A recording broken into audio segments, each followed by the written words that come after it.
Your machine.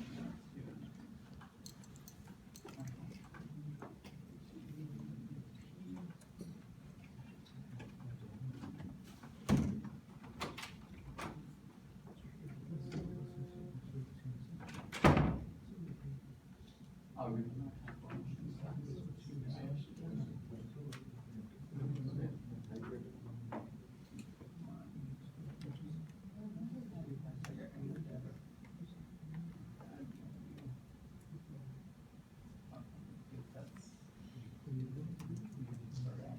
And we are at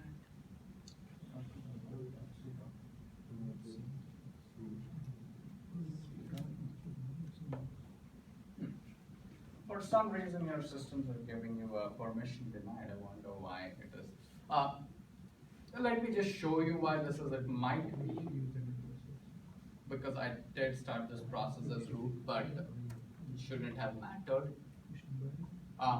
So once you get onto this dashboard page, what we do is after class, you're not going to set up a new cluster anyway. We have a cluster running, so I'll just show you what goes on in this.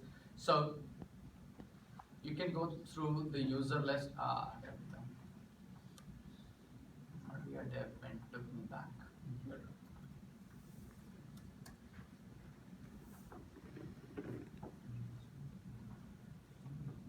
Let me log in as admin again. Might be because of the admin. This admin.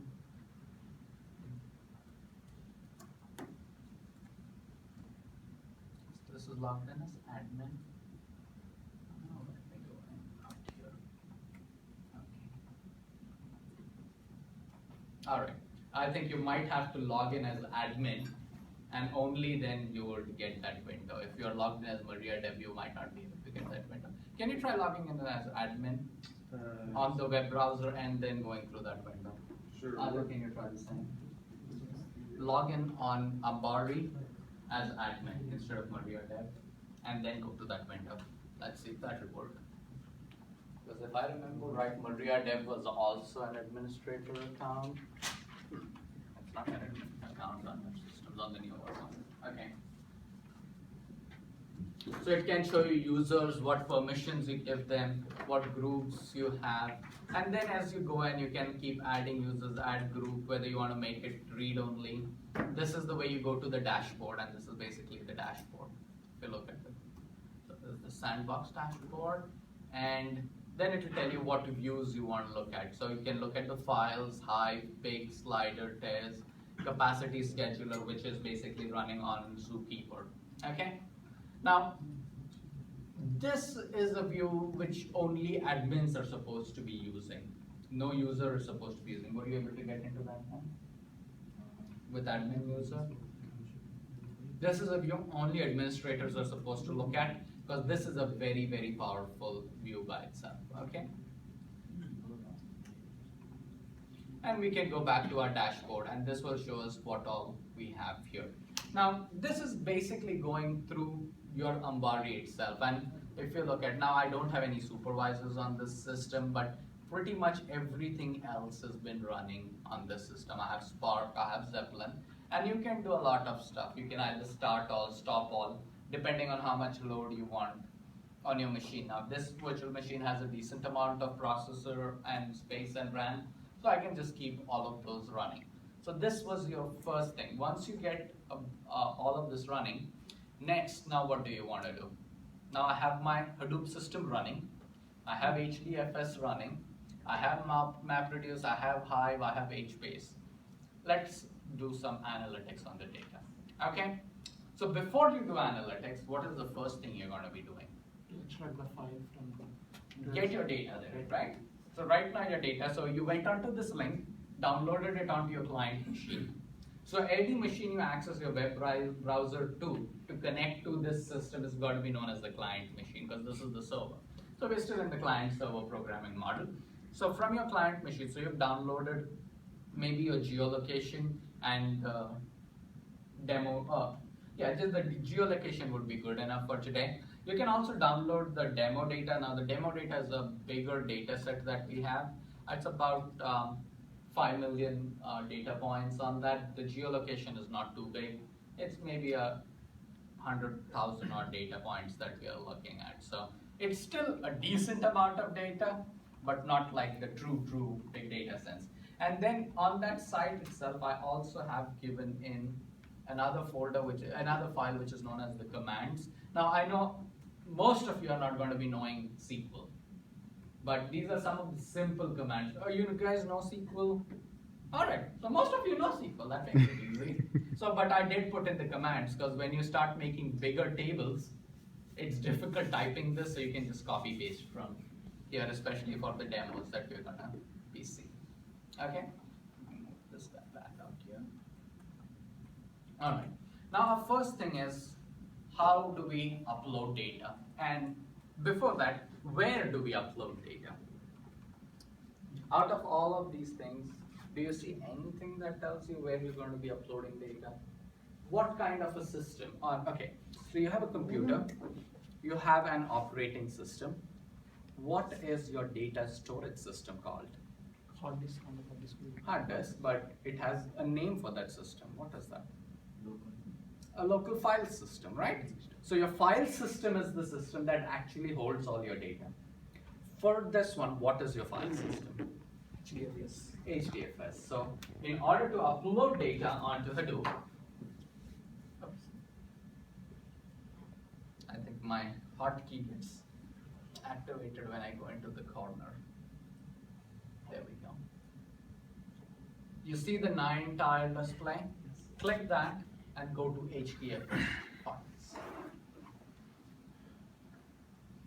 And that should open up your file system. Now you could have done the same with an LS on your terminal machine, and it would show you the same. So this is basically your file system that you're looking at. You're looking at apps, apps logs, ATS, demo, HTTP, MapReduce, Spark, Spark history, temp, and user, right? This is a very standard Unix file system, except you won't have your apps or app logs. You'll have your temp, you'll have your user, and then you'll have some of the other ones as well.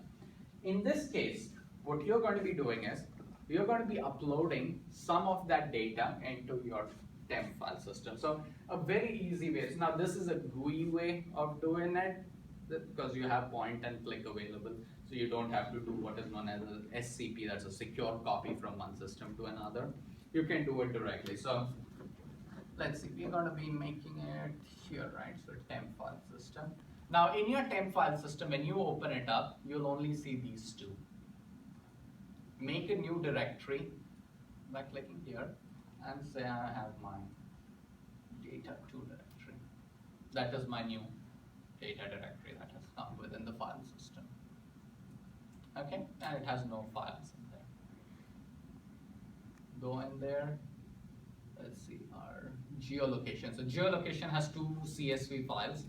CSV stands for comma separated value. So if you look at those files,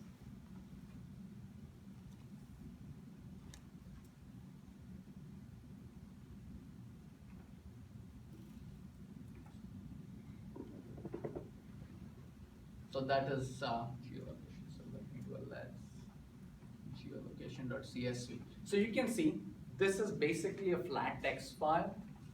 So it has just text in it. Each record is on a new row, and basically the comma is what tells you what the columns are. So that's why it's called a CSV file. That's a comma separated value file. So each comma separates a value with the file. And what is the use of putting it in a flat CSV text file? The size is going to be very small. When you compare it to an Excel file or something, this is going to be about a tenth the size. So that's why you can have a lot of records within these. And let's see how many lines of records we have in here. So word count minus line, geolocation.